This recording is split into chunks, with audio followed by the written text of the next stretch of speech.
So yesterday we asked you to think about your past, and we call the past your experiences, your personality, and your beliefs, and find one that really sticks out. Something for me, I used that I was the firstborn, and from that thing that really sticks out, we wanted to see how it has shaped you both positively and negatively. We say that there's this two-ness within us. The beauty is we don't have to make it win-lose. We can make it win-win. So if any of you had any of those areas where you realized, okay, whatever your answer was, I'd love for you to share it in the comments. But I also know that we're not all sharing people. We don't do everything publicly, and that's absolutely fine. If you ever do want to process it with one of the Whole Heart team, just email us at support@wholeheartcenter.org or connect with us on Facebook. You also have an opportunity to respond in the Facebook group if you decide, you know what, I'm going to take a risk this month. And if you decide to do that, you have a chance. But if you have a chance in the comments and you want to share what your answer was for yesterday, I really, really welcome you to do so. So one of the comments that stood out to me yesterday is that one of our participants, Melissa, she indicated that when she was growing up, her grandmother taught her that it was so much better to give than receive. And that through that process, it's been such a blessing for her because she really has poured into other things and other people. And if I think about the person that she is, she absolutely epitomizes this idea about it's good to give, better to give than receive. How many of us know, though, that a strength, which I believe that is, a strength overused can at sometimes become a weakness. If all I do is give no matter what, okay, wait a minute, I think it's win no matter what, but it sounds the same. If all I do is give no matter what, then what happens for me? If I give everything to everybody else, but leave nothing for me, that becomes a weakness. And I say that because I was taught the same thing. And in that being taught that, I thought that everyone else was valuable, but I did not value myself. Now, that's not what the intent was of my grandmother and mother teaching me that. But somehow in my brain, I realized that they should be prioritized over me. So what happened was my cup was often empty. There have been times in my life when I would absolutely say, oh my goodness, when I would absolutely say to myself, why are you so on edge? Or why are you so angry? And what I realized is because in the good stuff of me giving, I left nothing for me. And there was a dissatisfaction that I had never addressed. And I had to also get to the root of it, which was, you are valuable too, Denise. You are absolutely valuable. And in that value, you can give to yourself in the same way that you give to other people. There is nothing wrong with that. So I want you to remember that when you're really good at something, that you balance that goodness so that it does not become a strength for you. I really love the process of us being able to see both sides of the coin so that we can then look at it and make a determination. And I'm hoping that's what you did with your question that we posed yesterday, that you were able to see both sides. That being said, I'm really wanting to remind you that this week is all about conflict resolution. It is about understanding that we have this common conflict, that we can be thrown off, and that we have to get past it. So what I want to do quickly is to show you what that looks like, what we've been talking about. Sometimes you have to say something several times just to make sure that it's seen and heard. So we see at the beginning, at the heart of this conflict resolution model is conflict, something that causes us pain. But here's what I want to do with you. I want you to see what we've been able to accomplish together this in days 8 through today, which will be 14. Okay, you see my squiggly writing, so I hope you can read it a little bit, but I'm going to share it with you. We said that the conflict model for this week is us having a common conflict, which is right here. The potential of our year being thrown off course despite our best intentions. That's something we share as a group.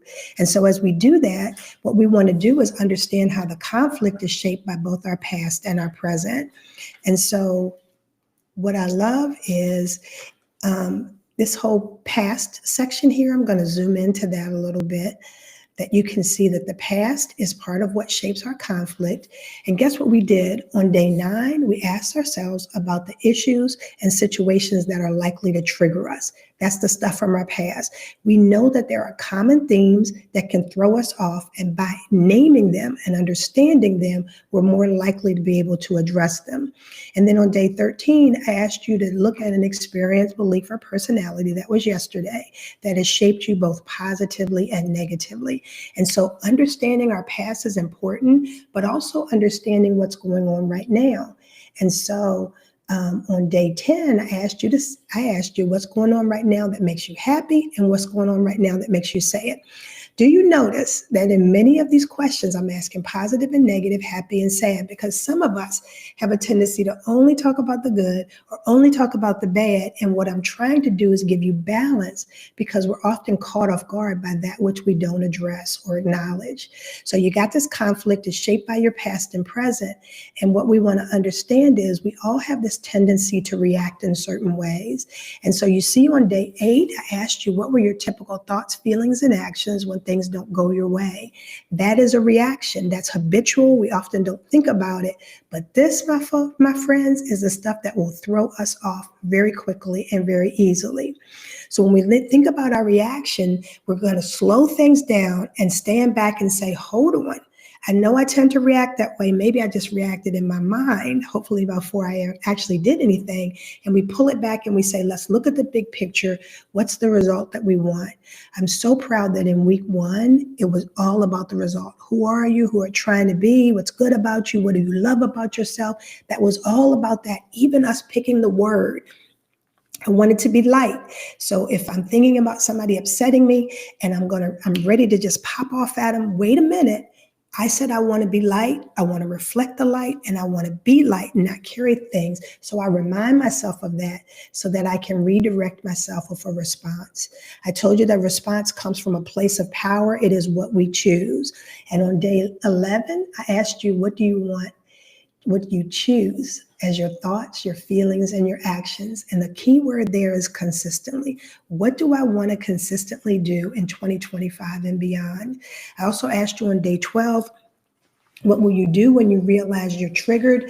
Because it's hopefully something that you do from a position of power as opposed to a position of weakness, which is often what happens when we're reacting without thinking.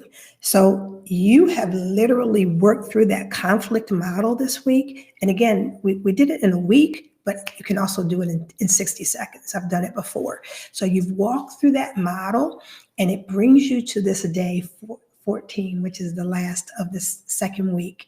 And so as we face the last of the second week, what I want to do now is share with you our question for today. I'm going to go back to the handout and I will take you to my messy writing and tell you what the question is. How has the past taught me about who I will be in 2025? So think about it. Yesterday, we were saying how your experience shaped you. For me, I said I was a firstborn, right? And I was told I have responsibility to look out for everybody else. The positive is that it taught me to be a leader. The negative is I carry the weight of the world. And again, it wasn't necessarily someone that said that to me. It's the way I interpreted it in my mind. And so when I answered today's question, this is my initial answer. Remember, I'll think about it throughout the day and ask other people maybe. But I said, I am a leader who has the gift and responsibility of helping others. But I am not alone, and I am only responsible for myself. My sister always says, my job is to save everybody in the world. And she does it to make light of it and also to remind me that that's not my job.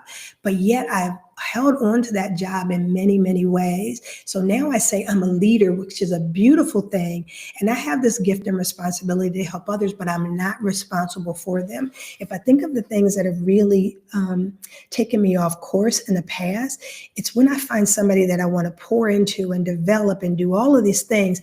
I put everything, okay, you need to do this. You need to think about that. You need to be this. And I'm wanting it.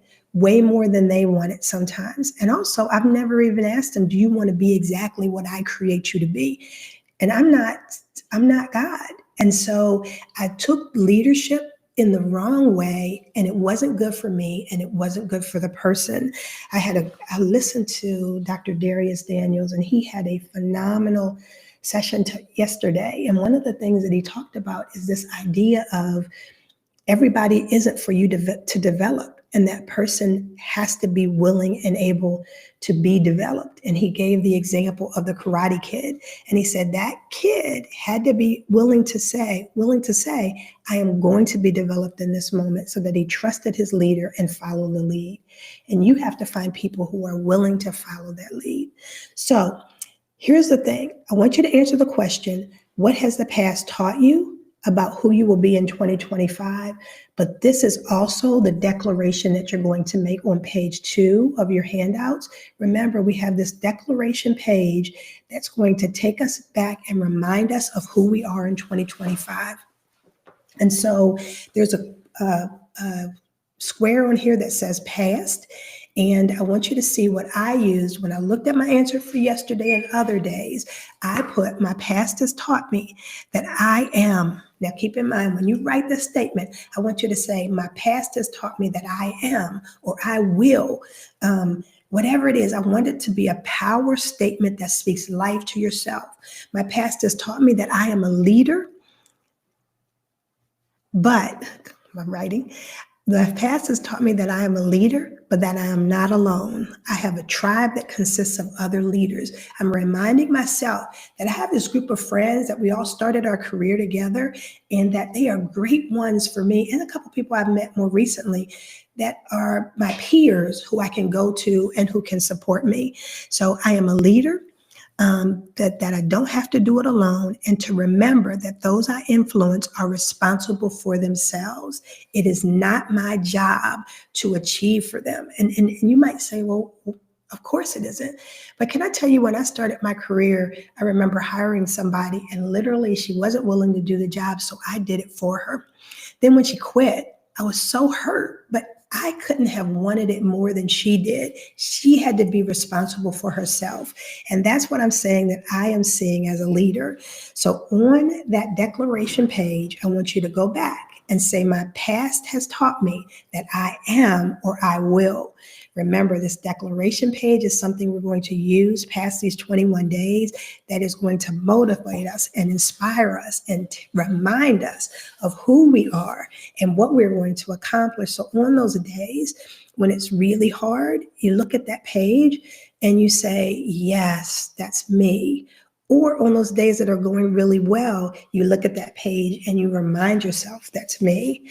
I also heard Dr. Darius say that some things that we're either running from hurt or we're running towards hustle.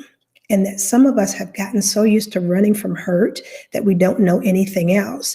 And this idea of hustle and something that motivates us and uplifts us, this is what that declaration page becomes. This is not my pain, not only my pain. This is the power that I claim because I've been through this process. And I'm going, for me, this declaration page is something that I'm committing to reminding myself about every single day.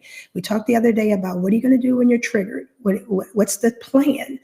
Well, before I'm even triggered, I'm going to get up in the morning and remind myself of who I am, what I'm capable of, and where I'm going. That declaration page is going to be essential to my growth.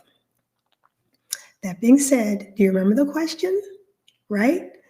What has the past taught me about who I will be in 2025? And you already see that there's this idea that even though things have hurt you, they've also given you resilience and strength. And so you want to look to something that you've overcome or achieved and say, the past has taught me that I'm this good. The past has taught me that I'm going in this direction. And you want to speak life to yourself. So answer the question for day 14, but also make it into a power statement for the past on our declaration page on page 2. That leads us to the special project that some of you will complete. Others, it's totally up to you. But what I'm going to challenge you to do is, I created that declaration page, And it's not cute, it's not sexy. My sister, who's a graphic artist, would tell me, you need some work. But it's just, it serves a purpose, right? But we want to take that declaration page and make it into something that is visually attractive and motivating in whatever form you choose. I thought initially that I was going to show you what I do every year, which is to create a word board.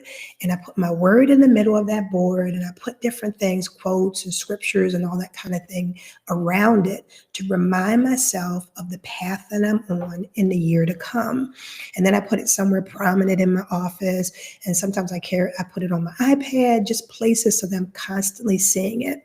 Well, this is what we want you to do. Maybe you're going to get a Canvas board, or maybe you're going to do it on Canva. Whichever way you're going to do it, we want to take some or all of those responses on that declaration page, putting your word as primary, and then around it, you might put quotes, you might put pictures, whatever you do, we want you to create that so that on day 21, if we have the opportunity, I would love to have folks take pictures of their board, share it in some way so that we can all see what you're doing. More than that, it's not about external, it's about internal, because this becomes a visual representation of all the great work that you've done over 21 days and all the great work that you're about to do in the days to come. It can be very, very motivating. It could be something as simple. You might even keep the sheet that I gave you and say, I'm just going to use that and put it in a frame. Or you might be a graphic designer and do something really cool. Whatever it is, we want you to start working on that if you choose, and being prepared that on that day 21, we actually share it with one another. This is our commitment to ourselves and a beautiful thing to share with each other. Thank you. Day 14, 2/3 of the way through. We've got this, y'all. We have got this. I will see you tomorrow on day 15. And next week, for this next final week, we will talk about who will I be and what will I achieve in 2025. We're working it towards the close, and that's a beautiful thing. I'll see you tomorrow.